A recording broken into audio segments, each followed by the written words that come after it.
ଶିଶୁ ଅନୁକୂଳ 7-8 ମାସରେ ଚାଲିବାକୁ ଆରମ୍ଭ କଲେ। ତା ସହିତ କଥା କହିବା ମଧ୍ୟ। ତାଙ୍କୁ 10 ମାସ ପୂରିଥାଏ। ମାତା ମନମୋହିନୀ ଦେବୀ ନିକଟ ଗ୍ରାମ ହରିପୁର ନିବାସୀ ଆତ୍ମୀୟ ସ୍ୱଜନ ଉମେଶ ଲାହିଡ଼ିଙ୍କ ଘରକୁ କିଛି ଦିନ ପାଇଁ ଯାଇଥିଲେ।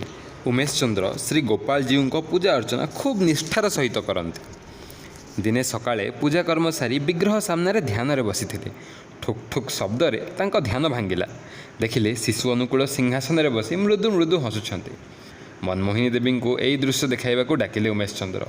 ସ୍ପର୍ଶ ଦୋଷରେ ବିଗ୍ରହ ଓ ସିଂହାସନ ଅପବିତ୍ର ହେବାର ଲୋକାଚାରରେ ଶୋଧନ କାର୍ଯ୍ୟ ଶେଷ କରି ପୁଣି ଥରେ ସମସ୍ତ ପୂଜା ଓ ନୈବେଦ୍ୟ ନିବେଦନ କରିବାକୁ ପଡ଼ିଲା ଉମେଶ ବାବୁଙ୍କୁ। ଧ୍ୟାନ ଅସମାପ୍ତ ହୋଇଥିବାରୁ ପୁଣି ଥରେ ସେ ଧ୍ୟାନସ୍ଥ ହେଲେ।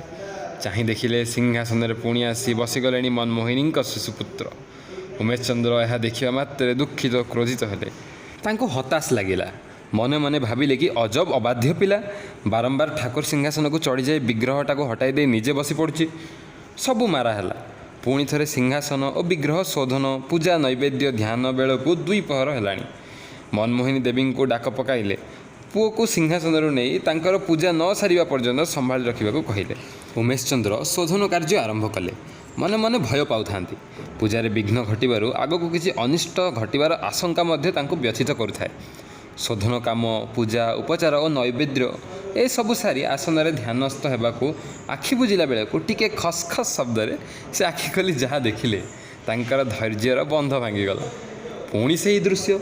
ସିଂହାସନରେ ଗୋପାଳଜୀଉଙ୍କ ବିଗ୍ରହକୁ ଆଡ଼ କରି ବସି ହସୁଛନ୍ତି ଶିଶୁ ଅନୁକୂଳ। ସେ ମାନସିକ ଭାରସାମ୍ୟ ହରାଇଲେ।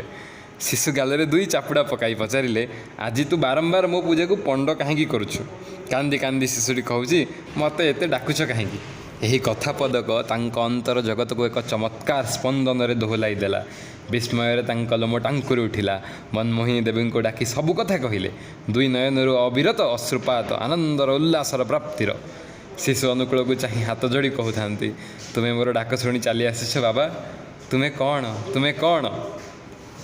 ଠିକ୍ ଅନୁରୂପ ଘଟଣା ମଧ୍ୟ ଘଟିଥିଲା ତ୍ରେତୟା ଯୁଗରେ ପ୍ରଭୁ ରାମଙ୍କ ଶୈଶବ କାଳରେ। ସେତେବେଳେ ଶିଶୁ ଶ୍ରୀରାମ ଠୁକୁ ଠୁକୁ ହୋଇ ଚାଲିବାକୁ ଆରମ୍ଭ କରିଥାନ୍ତି।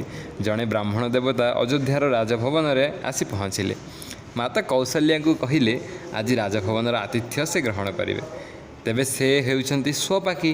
ନିଜେ ଅନ୍ନ ବ୍ୟଞ୍ଜନ ପ୍ରସ୍ତୁତ କରି ଭଗବାନଙ୍କୁ ଭୋଗ ନିବେଦନ କଲା ପରେ ପ୍ରସାଦ ସେବନ କରିବେ।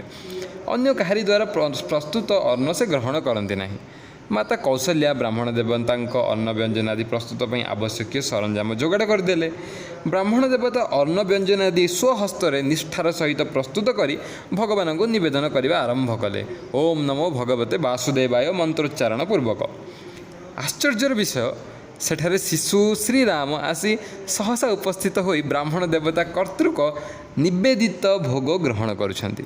ବ୍ରାହ୍ମଣ ଦେବତା ପ୍ରଭୁଙ୍କୁ ଚିହ୍ନିପାରି ପ୍ରସାଦ ଗ୍ରହଣ କଲେ ଏବଂ ମାତା କୌଶଲ୍ୟାଙ୍କ ସମୀପରେ ସମସ୍ତ ସବିସ୍ତାର ବର୍ଣ୍ଣନା ପୂର୍ବକ କହିଲେ ଯେ ଅଯୋଧ୍ୟାର ରାଜମହଲରେ ସ୍ୱୟଂ ନାରାୟଣ ଆସି ଜନ୍ମଗ୍ରହଣ କରିଛନ୍ତି। ସମସ୍ତ ଗୁରୁଭାଇ ଓ ମା'ମାନଙ୍କୁ ଜୟ ଗୁରୁ।